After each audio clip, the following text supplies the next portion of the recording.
H. G. Wells. La máquina del tiempo. Explicación. Hasta donde podía ver, el mundo todo desplegaba la misma exuberante riqueza que el valle del Támesis.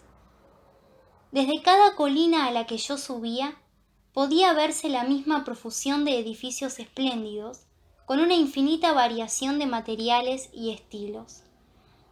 Los mismos amontonamientos de árboles de hoja perenne, los mismos árboles cargados de flores y los mismos altos helechos.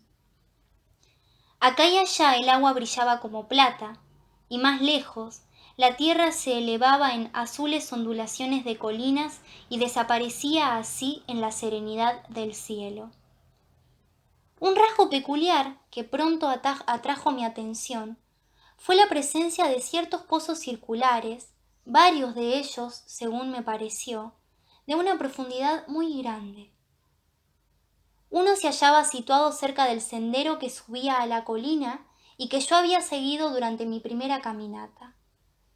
Tal como los otros, estaba bordeado de bronce, curiosamente forjado y protegido de la lluvia por una pequeña cúpula. Sentado sobre el borde de aquellos pozos y escrutando su oscuro fondo, no era posible alcanzar a ver ningún centelleo de agua ni conseguir ningún reflejo con la llama de una cerilla. En todos ellos oí cierto ruido, un toc toc toc, parecido a la pulsación de alguna enorme máquina. Descubrí, por la llama de mis fósforos, que una corriente continua de aire soplaba abajo, dentro del hueco de los pozos. Arrojé también un pedazo de papel en el orificio de uno de ellos y en vez de descender revoloteando lentamente, fue velozmente aspirado y se perdió de vista. Después de un rato, llegué a relacionar aquellos pozos con altas torres que se elevaban aquí y allá sobre las laderas, ya que había con frecuencia, por encima de ellas, esa misma fluctuación que se percibe en un día caluroso sobre una playa abrasada por el sol. Enlazando estas cosas, alcancé con firmeza la presunción de un amplio sistema de ventilación subterránea, cuya verdadera significación me era muy difícil imaginar. Me incliné al principio a asociarlo con la instalación sanitaria de aquellas gentes. Era una conclusión evidente, aunque absolutamente equivocada.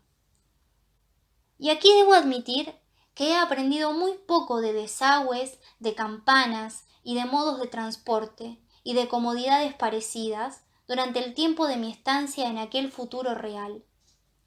En algunas de aquellas visiones de utopía y de los tiempos por venir que he leído, hay una gran cantidad de detalles sobre la construcción, las ordenaciones sociales y demás cosas de ese género. Y aunque tales detalles son bastante fáciles de obtener cuando el mundo entero se haya contenido en la sola imaginación, son por completo inaccesibles para un auténtico viajero mezclado con la realidad como me encontré allí. Figúrense ustedes lo que contaría de Londres un negro recién llegado de África Central al regresar a su tribu. ¿Qué podría él saber de las compañías de ferrocarriles, de los movimientos sociales, del teléfono y el telégrafo, de la compañía de envío de paquetes a domicilio, de los giros postales y de otras cosas parecidas? Aún así, nosotros accederíamos, cuando menos, a explicarle esas cosas, e incluso de lo que él supiese.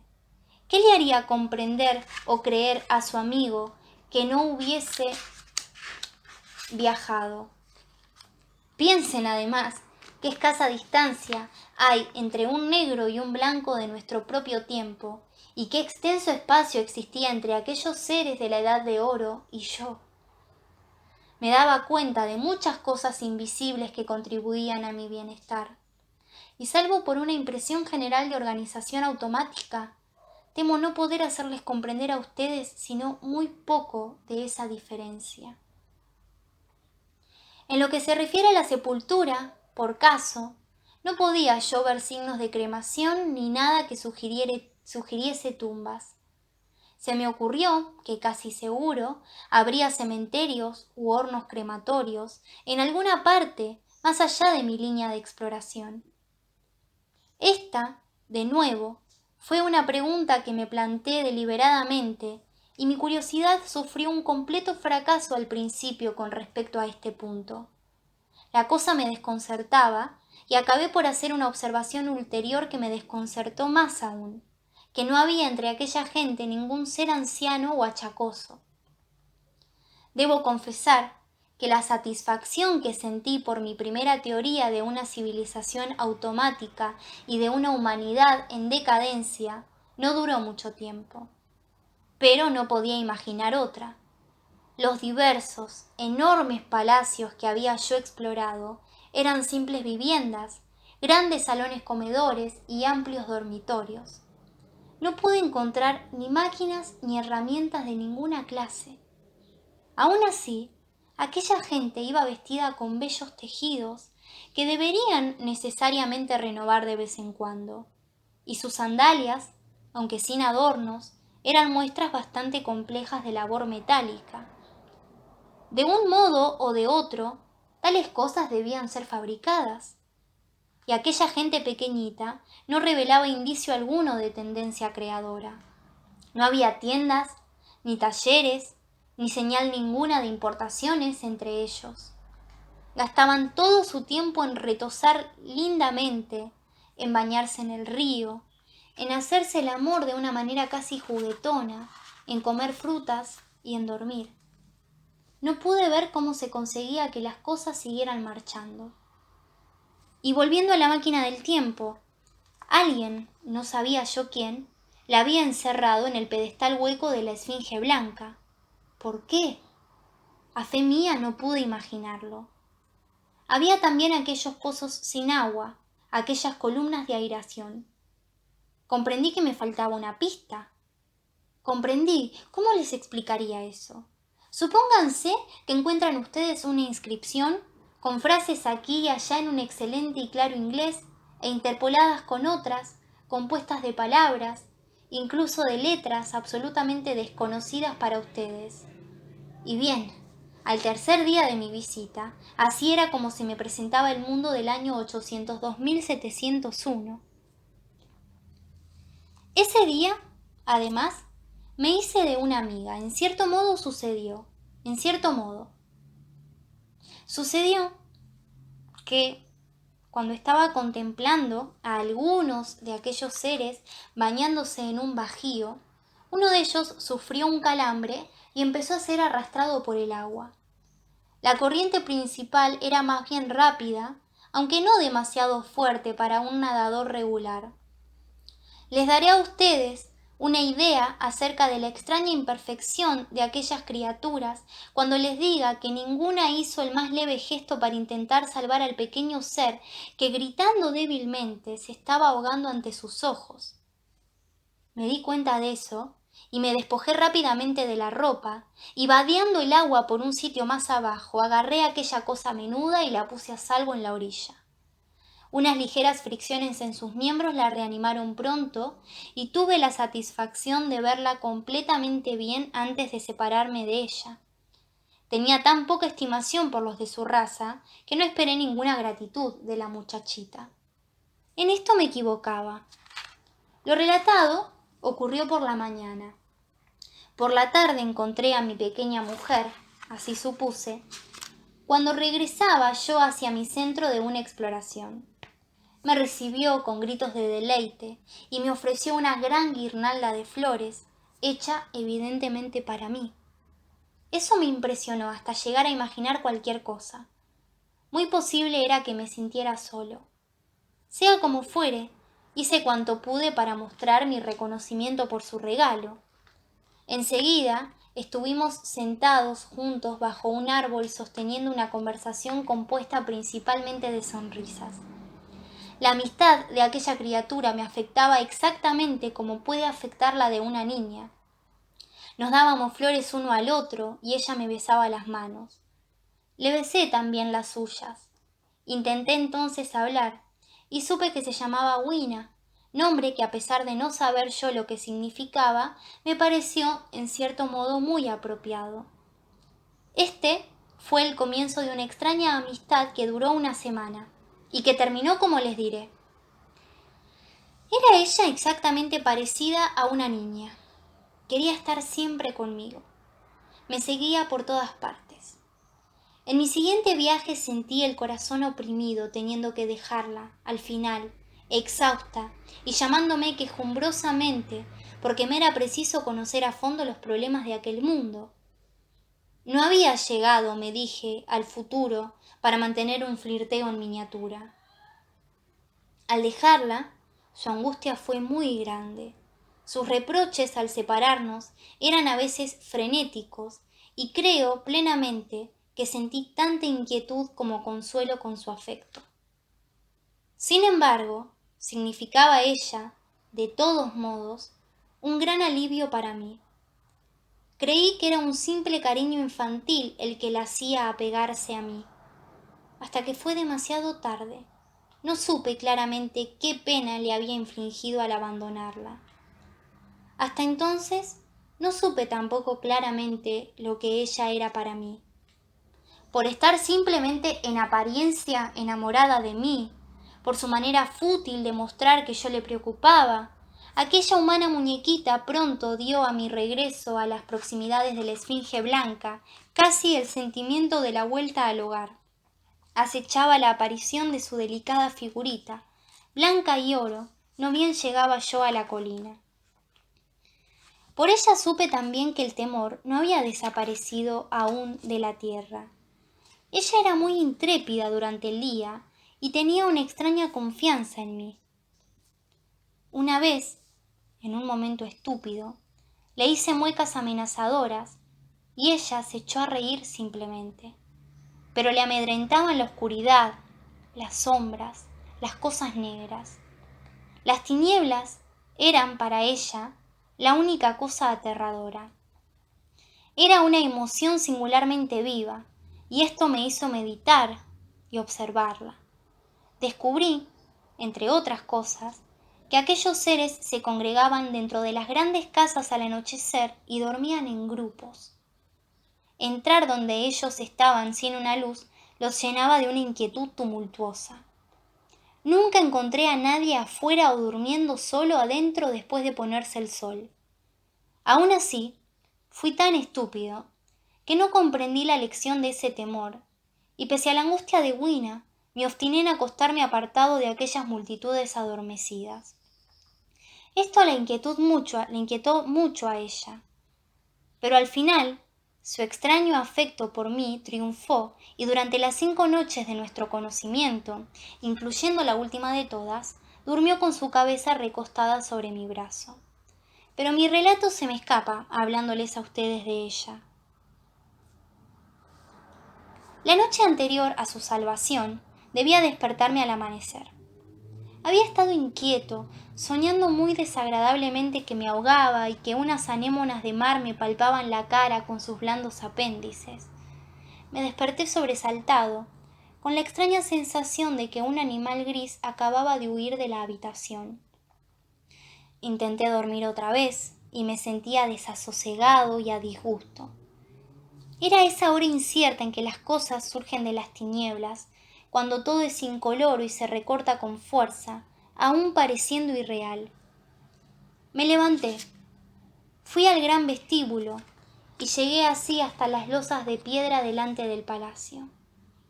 Tenía intención, haciendo virtud de la necesidad, de contemplar la salida del sol. La luna se ponía. Su luz moribunda y las primeras palideces del alba se mezclaban en una claridad tenue y fantasmal. Los arbustos eran de un negro tinta, la tierra de un gris oscuro, el cielo descolorido y triste. Y sobre la colina creía ver unos espectros.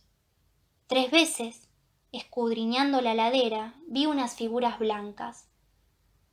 Por 2 veces me pareció divisar una criatura solitaria, blanca, con el aspecto de un mono, subiendo rápidamente por la colina, y una vez cerca de las ruinas vi 3 de aquellas figuras arrastrando un cuerpo oscuro. Se movían velozmente. No pude ver qué fue de ellas. parecieron desvanecerse entre los arbustos. El alba era todavía incierta, como ustedes comprenderán. Tenía yo esa sensación helada, confusa, del despuntar del día que ustedes tal vez ya conocen. Dudaba de mis ojos. El cielo se tornó brillante al este y la luz del sol subió y esparció una vez más sus vivos colores sobre el mundo. Entonces escruté profundamente el paisaje, pero no percibí ningún vestigio de mis figuras blancas. Eran simplemente seres de la media luz. Deben de haber sido fantasmas, me dije.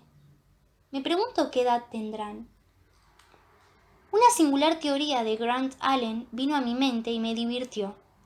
Si cada generación fenece y deja fantasmas, argumenta él, el mundo al final estará atestado de ellos. Según esa teoría, habrían crecido de modo innumerable dentro de unos 800.000 años a contar de esta fecha, y no sería muy sorprendente ver 4 a la vez. Pero la broma no era convincente, y me pasé toda la mañana pensando en aquellas figuras, hasta que gracias a Wina logré desechar ese pensamiento. Las asocié de una manera vaga con el animal blanco que había asustado en mi primera y ardorosa búsqueda de la máquina del tiempo. Wina era una agradable sustituta, aunque todas ellas estaban destinadas pronto a tomar una mayor y más implacable posesión de mi espíritu. Creo haberles dicho cuanto más calurosa que la nuestra era la temperatura de esa edad de oro. No puedo explicarme por qué. Quizás el sol era más fuerte o la Tierra estaba más cerca del astro rey. Se admite por lo general que el sol se irá enfriando constantemente en el futuro. La gente poco familiarizada con teorías tales como las de Darwin olvida que los planetas deben finalmente volver a caer uno por uno dentro de la masa que los engendró. Cuando esas catástrofes ocurran, el sol llameará con renovada energía y puede que algún planeta interior haya sufrido esa suerte. Sea cual fuere la razón, persiste el hecho de que el sol era mucho más fuerte que el que nosotros conocemos. Una mañana muy calurosa, la cuarta seguramente de mi estancia, intentaba resguardarme del calor y de la reverberación entre algunas ruinas colosales cerca del gran edificio donde dormía y comía, y ocurrió una cosa extraña. Encaramándome sobre aquel montón de mampostería, encontré una estrecha galería, cuyo final y respiradero laterales estaban obstruidos por masas de piedras caídas. En contraste con la luz deslumbrante del exterior, me pareció al principio de una oscuridad impenetrable. Entré a tientas, ya que el cambio de la luz a las tinieblas hacía surgir manchas flotantes de color ante mí. De golpe me detuve como hechizado. Un par de ojos, luminosos por el reflejo de la luz de afuera, me miraba fijamente en las tinieblas. El viejo e instintivo terror a las fieras se apoderó nuevamente de mí. Cerré fuerte los puños. Miré con decisión aquellos brillantes ojos. El pensamiento de la absoluta seguridad en que la humanidad parecía vivir se apareció a mi mente. Ahí fue que recordé aquel extraño terror a las tinieblas. Dominando mi pavor hasta cierto punto, avancé un paso y hablé. Confesaré que mi voz era bronca e insegura. Extendí la mano y toqué algo suave.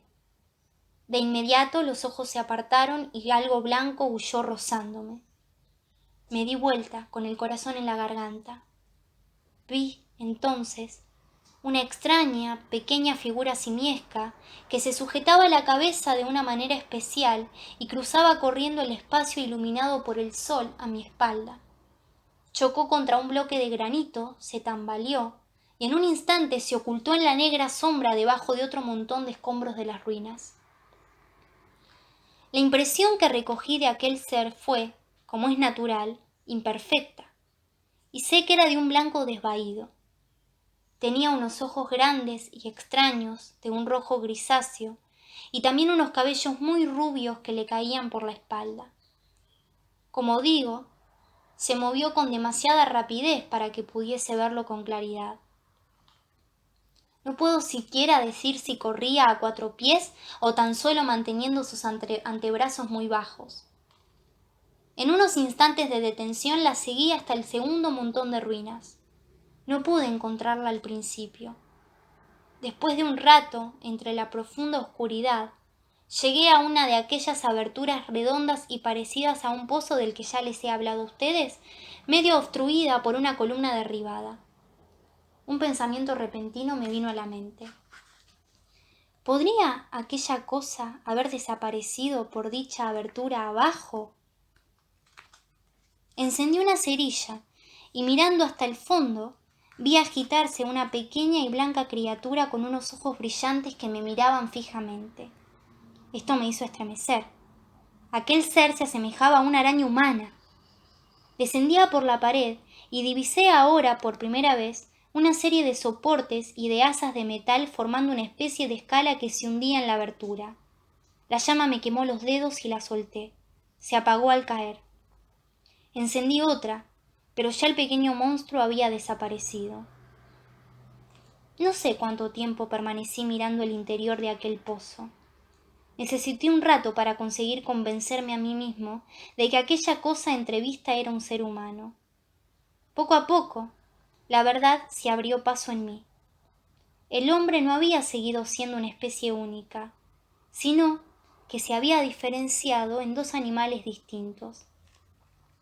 Las graciosas criaturas del mundo superior no eran los únicos descendientes de nuestra generación, sino que aquel ser pálido, repugnante, nocturno, que había pasado fugazmente ante mí, era también el heredero de todas las edades. Pensé en las columnas de aireación y en mi teoría de una ventilación subterránea. Sospeché su verdadera importancia. ¿Qué viene a ser?, me pregunté, este lémur en mi esquema de una organización perfectamente equilibrada. ¿Qué relación podía tener con la indolente serenidad de los habitantes del mundo superior? ¿Y qué se ocultaba debajo de aquello en el fondo del pozo? Me senté sobre el borde, diciéndome que en cualquier caso no había nada que temer y que debía bajar allí para solucionar mis apuros. Y al mismo tiempo me aterraba absolutamente bajar. Mientras vacilaba, dos de los bellos seres del mundo superior llegaron corriendo en su amoroso juego desde la luz del sol hasta la sombra. El varón perseguía a la hembra y le arrojaba flores mientras corrían.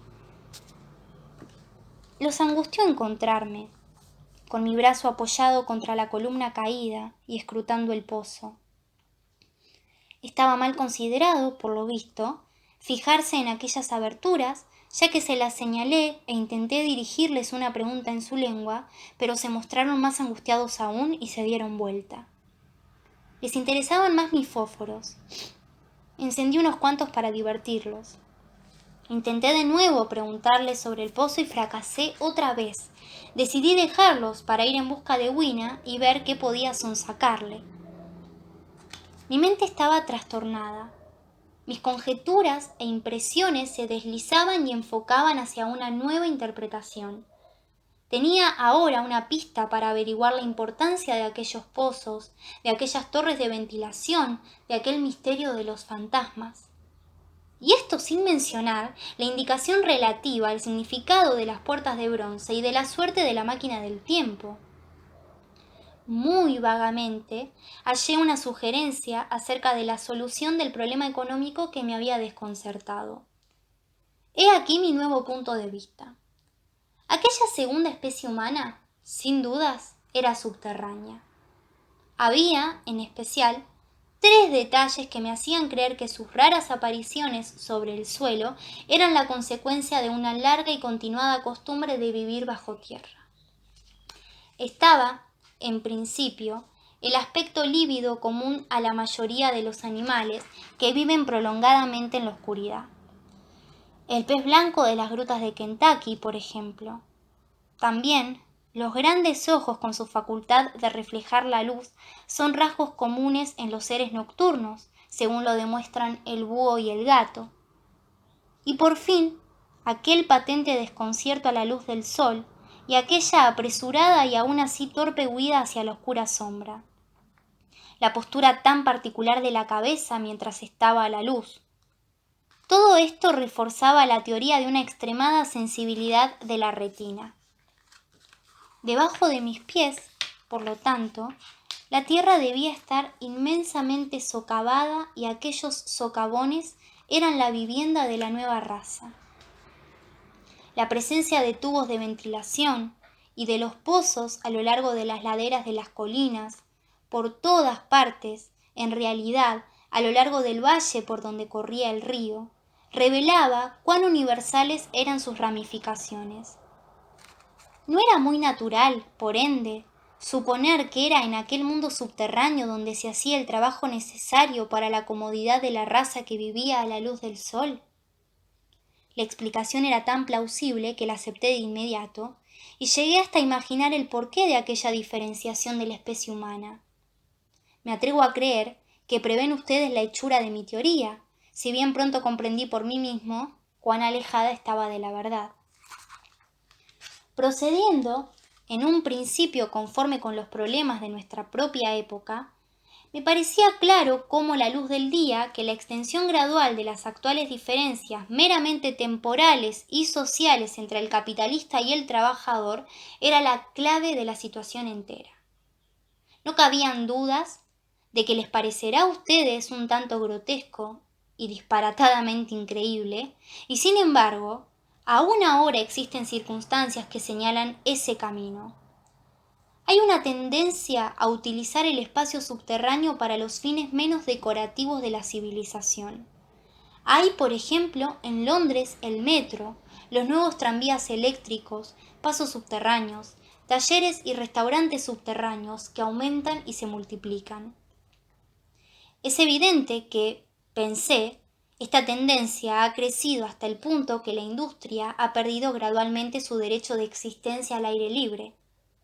Quiero decir que se había extendido cada vez más profundamente y cada vez en más y más amplias fábricas subterráneas, consumiendo una cantidad de tiempo sin cesar creciente, hasta que al final, incluso hoy, ¿es que un obrero del East End no vive en condiciones de tal modo artificiales que casi está separado de la superficie natural de la Tierra?